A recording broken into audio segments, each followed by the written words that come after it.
Сегодня я хочу пригласить вас в древний город Бейт-Шаан, центр культуры, финансов и власти Римской империи. Некогда огромный город, насчитывавший в лучшие свои времена до 40 тысяч жителей, является могущественной столицей древнего Декаполиса. Бейт-Шаан – самый хорошо сохранившийся римский город во всем Израиле. Пойдемте посмотрим, что хранят в себе раскопки древнего города. Мы заходим в театр со входа для простолюдинов.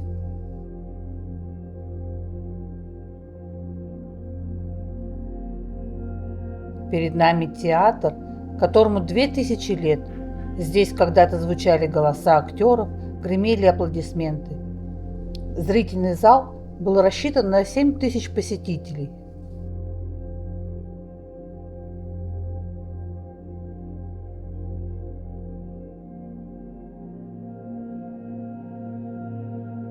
Отлично сохранился полукруг первых 14 рядов из белого мрамора.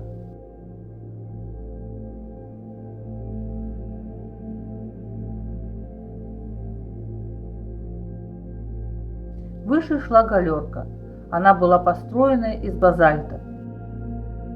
В базальтовой стене встроены странные глубокие ниши. Долгое время археологи не могли понять их назначение. И только сейчас установлено, что это звуковые ловушки.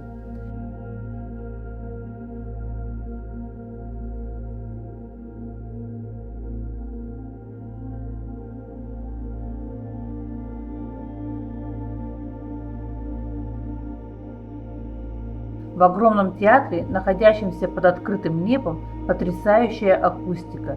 В самой верхней точке зрительного зала великолепно слышно голос человека, стоящего внизу и говорящего безо всякого усилия.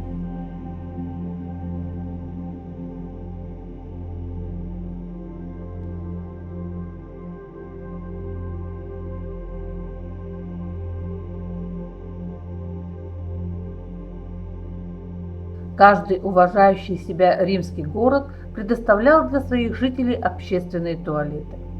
В Бейт-Шаане он был устроен по последнему слову техники тех лет. Стульчики из шлифованного мрамора были удобны для сидения. Проточная вода, протекающая в канавке под сиденьями, тут же уносила прочь все отходы организма. Перед ногами проходил еще один желоб, по нему также текла вода.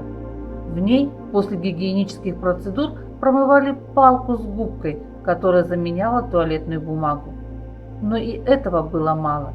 Воскурение ароматных масел и трав в центре туалетной комнаты, фрески на стенах, мозаичный пол создавали приятную атмосферу. Люди сидели рядом, плечом к плечу, никаких стен и перегородок. Для римлян это не считалось чем-то неловким. Наоборот, здесь обсуждали новости, говорили о политике, делились историями и даже заключали сделки.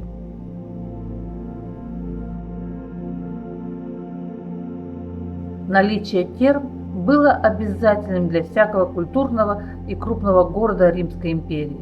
Это настоящий центр городской жизни. Представьте себе просторные залы, наполненные паром, мраморные колонны, прохладные бассейны, в которых можно было спрятаться от жары, роскошные помещения украшали мозаичные полы и прекрасные статуи. Посещение бани начиналось с палестры. Попросту это спортзал. Считалось, что перед мытьем необходимо размяться. Обычно это была несложная гимнастика. Затем посетители терм посещали аподитерий, где раздевались и отдавали свою одежду служителю или складывали ее на специальные полочки. После этого отправлялись в тепидарий, теплую комнату, а затем в кальдарий и лакониум. Это две горячие комнаты. По окончании банных процедур, основательно пропотев, натирали кожу оливковым маслом и скребли ее специальной лопаточкой, самостоятельно или с помощью раба или массажиста. Заканчивали посещение бань в холодном бассейне во фригидарии, где можно было освежиться и поплескаться в прохладной воде. Для многих горожан Посещение бань было ежедневным ритуалом. Они приходили сюда после трудового дня, чтобы расслабиться, пообщаться с друзьями и насладиться роскошной обстановкой. Однако главным занятием в римских банях были все же беседы.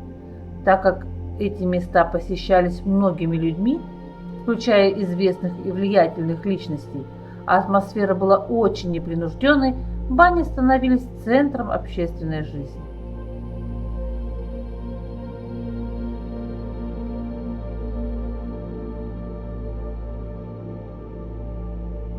А как же были устроены термы?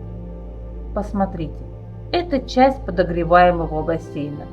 Все колонны были одинаковой высоты, на них устанавливался пол.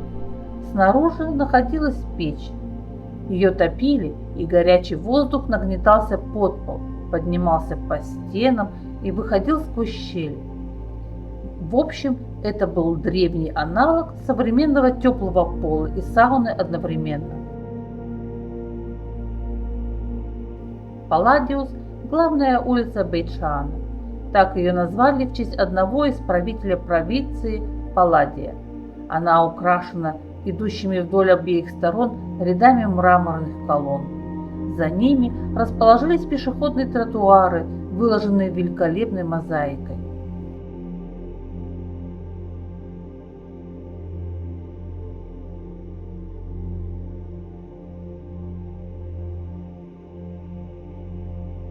К улице Палладиус примыкает полукруглая площадь Сигма. На ней находятся торговые лавки. Здесь легко представить, как спешили за покупками жители города. У них были свои проблемы, мечты и желания. Сама улица Палладиус выложена из базальтового камня. Здесь хорошо просматривается уклон в центральной части. Он служил естественным водостоком во время дождей.